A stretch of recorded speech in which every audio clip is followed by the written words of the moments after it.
after the presentation, you're gonna play the audios? Yes.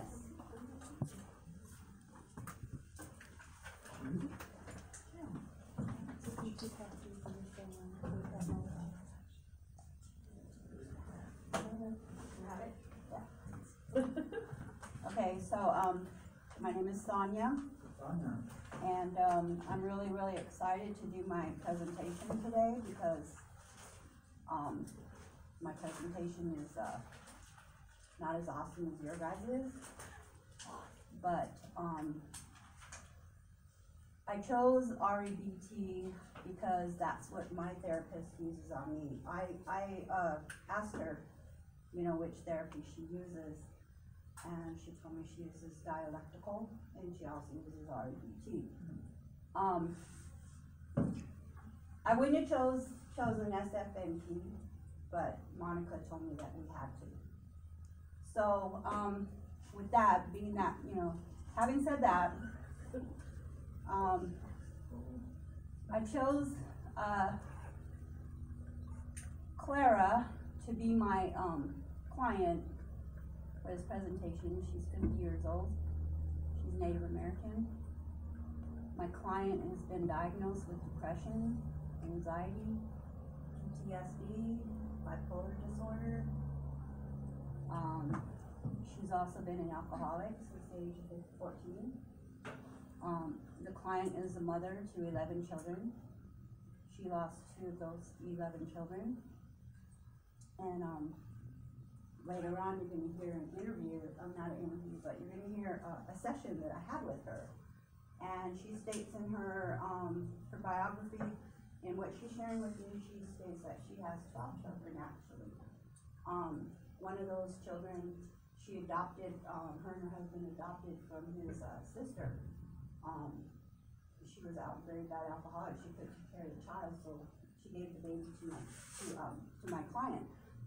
And so the client will state that later on. So, but I made that mistake because I wrote this up before I did the appointment. Okay, so the difference between SFNT therapy is SFNT utilizes an intervention based on echoing the client's keywords back for personal processing.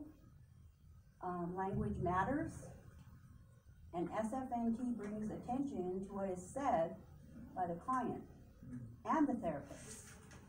And the client works toward thickening or even reauthoring the client's problem, saturated life story with preferred future descriptions and exceptions. Now the REBT therapy is also known as REBT, Rational Emotive Behavior Therapy. It's a type of cognitive behavioral therapy developed by psychologist Albert Ellis. REBT is focused on helping clients change irrational beliefs. Albert Ellis introduced rational emotive behavior therapy in 1955. A radical change from the traditional therapies popular at that time. It has since spawned a number of offshoots, usually called cognitive behavioral therapy or otherwise CBT. REBT and CBT coincide in a variety of ways. Their core notion affirms human emotions and behavior are predominantly generated by ideas, beliefs, attitudes, and thinking, never by events themselves. Consequently, changing one's thinking leads to an emotional and behavioral change. Now, SFNT therapy, I got this from the book, by the way. 25 years ago in New Orleans, a solution-focused therapy conference presented an alternative way of working with clients who were dealing with trauma. These were the early years of the model, and its applications were being explored with all types of clients. I will never forget Yvonne Dolan talking about her work with sexual abuse survivors and saying to all of us who attended, asking clients to go back into the abuse and describe the details in itself abusive. She described effective sessions where clients reclaimed their strength and bravery We're able to move forward with relief. Clients were listened to, and then they talked about what they wanted in their lives. Dolan's work, along with narrative therapy's externalizing of the problem ideas, equipped me with new ways of reaching clients so that the relationship with the intruding problem was changed. Now, RABT therapy, on the other hand, is philosophic. RABT addresses the philosophic basis of emotional disturbance as well as the distorted cognitions, which makes it more powerful. Now, as you uproot your absolutistic demands, your cognitive distortions get corrected. SFNT therapy. Eventually, I began to see narrative therapy dialogues as the vehicle for instigating and coloring new descriptions that seemed to help clients see more possibilities ahead of them. I began to refer to those new descriptions as new presentations. My clients liked the idea of taking on new descriptions and presenting themselves differently to others. In fact, just conjuring up new descriptions gave them new ideas for new actions. The language made all the difference in motivating the clients and giving them hope, it seemed. Yet descriptions alone didn't seem enough to help a client move forward. Solution-focused therapy allowed me to put the wheels on the new presentation.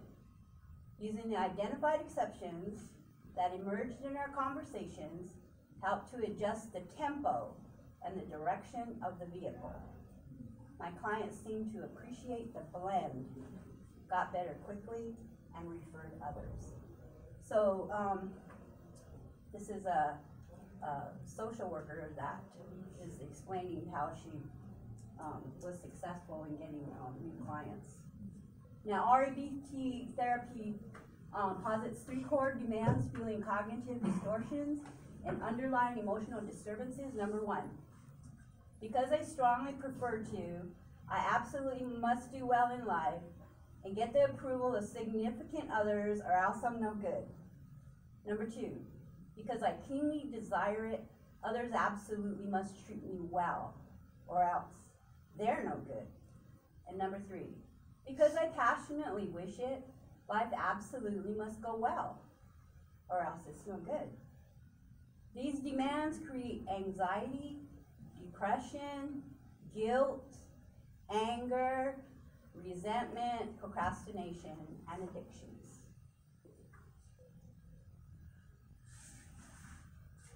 SFNT therapy, this book therefore is the result of work I have done. This is also from the book.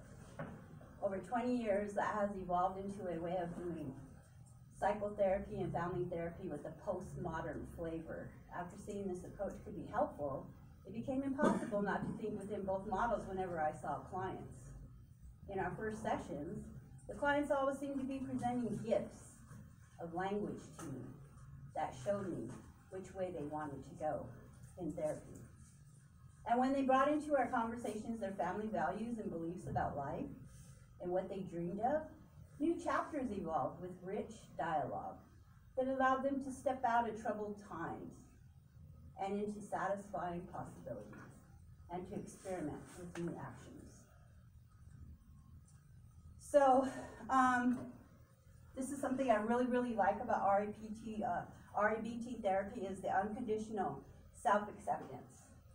RABT presents an elegant solution to the self-esteem problem. It teaches unconditional self-acceptance rather than any type of self-rating. Most CBT therapists focus on bolstering their client's self-esteem by reinforcing some of their positive qualities. This strategy has many pitfalls, including having low self-esteem when you do poorly, making invidious comparisons to others, avoiding risk-taking, smug complacency, and preoccupation with proving rather than enjoying yourself.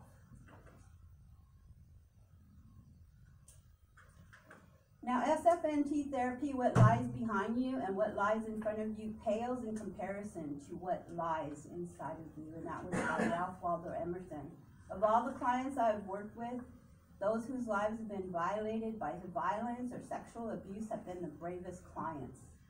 No matter what age, these special clients come to therapy with a stigma that seems to have been attached to their very being, causing them uncertainty in how to shape the effects of the trauma that was put upon them. To some therapists, they are seen as victims, overcome by violence in a way that will take years to resolve. When viewed in that manner, therapy is slow and evolving, sometimes recapturing in dialogue the abuse in an effort to desensitize the victim and confront the abuser from far away. So, this is my question. Which is better? REBT is philosophy at work. REBT is straightforward and its strengths or thoughts and behaviors are acceptable. Alice didn't believe in judging the individual, but judging the behavior. SFNT, when blended with narrative therapy and redescription, creates new presentation, clients generate alternative actions of living out their story as a new character. SFNT uses the miracle question, rebuilding a new presentation, and putting constructs to work are just some of the ways this therapy helps the client.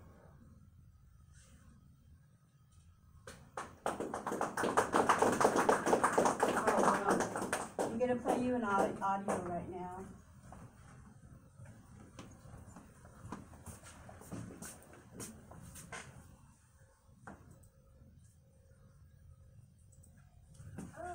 Glad that you could make it to your appointment. Go ahead and have a seat, and we'll get started right away.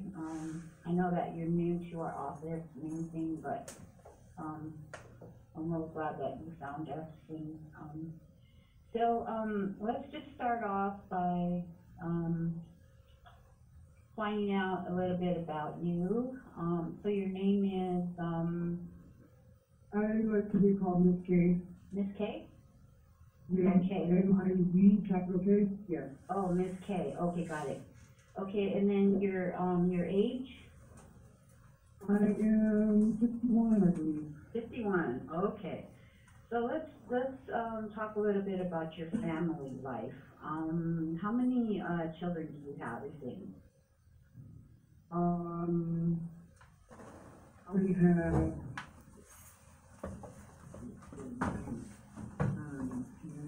12. Okay, can you go through them and tell us their names and what they are, if they're a girl or a boy? Let's start with the oldest. Yeah, start with the oldest. Okay. Yes.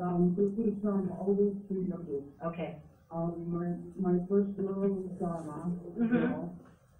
Javon, girl. Okay. Patricia, girl. Savina, girl. Louis, boy. Louis, right? Okay. Yes. Virginia, girl. Michael, girl. Okay. Miriam, girl.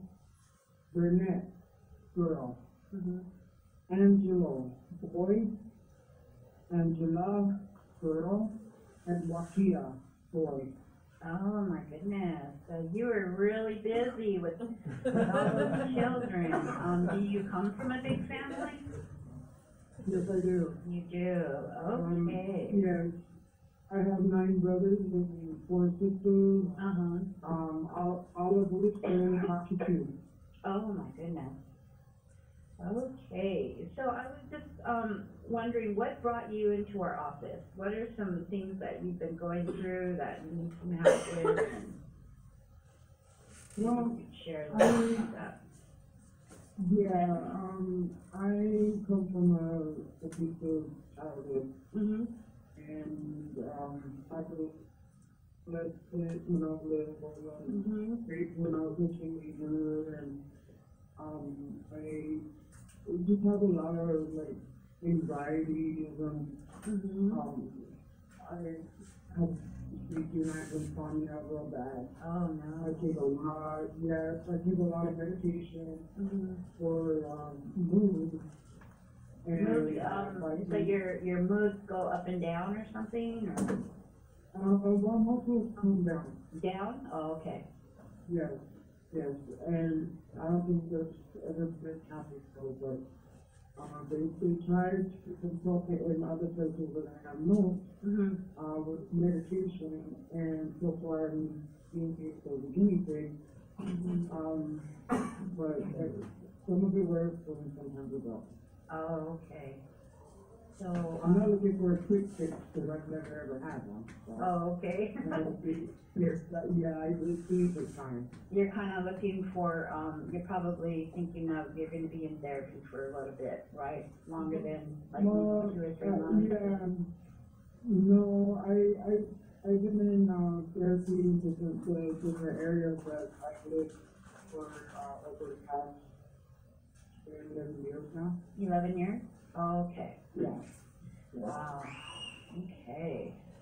And, do you feel like the therapy is helping you to, to help you cope with life and all of life's problems? Well, I think therapy is important, but the main person here, I would say would have to be, in your case, you, because you're the one that has to sit through everything that a person has been through. Aww. And figure out, just exactly how can I help her? Right, How can I right. help? Oh, Yeah. no, that's great.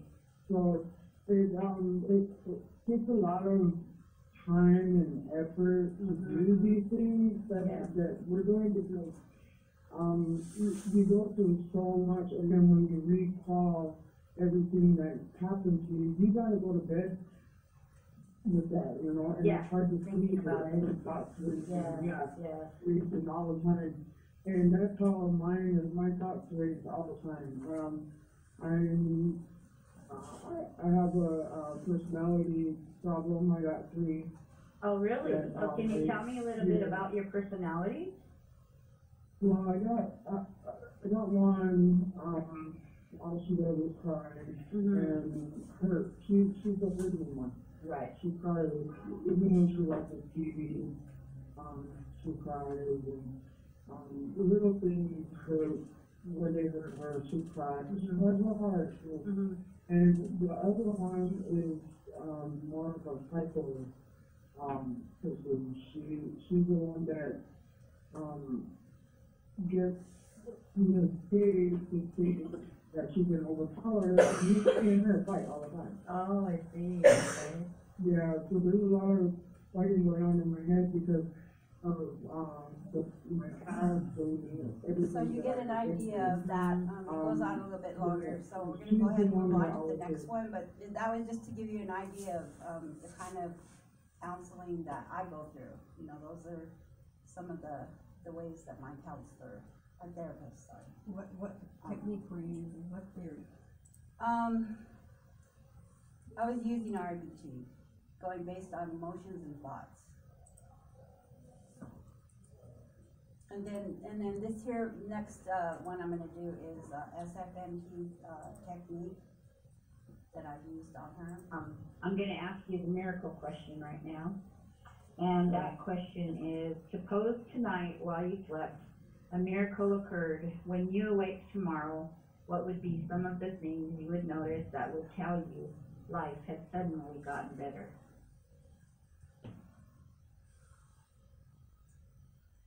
I would wake up to my actually. Oh. Can you tell me their name? Yeah. Renee and Christopher. I did a very feeling girl. Great. Really?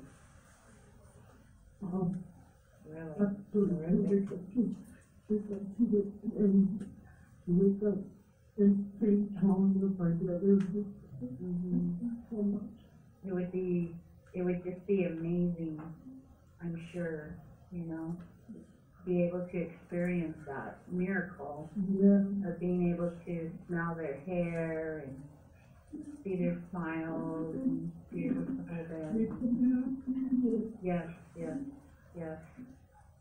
Yes, I understand. Being a mother myself, I really, And all the diamonds, all the colored diamonds I can get. yeah.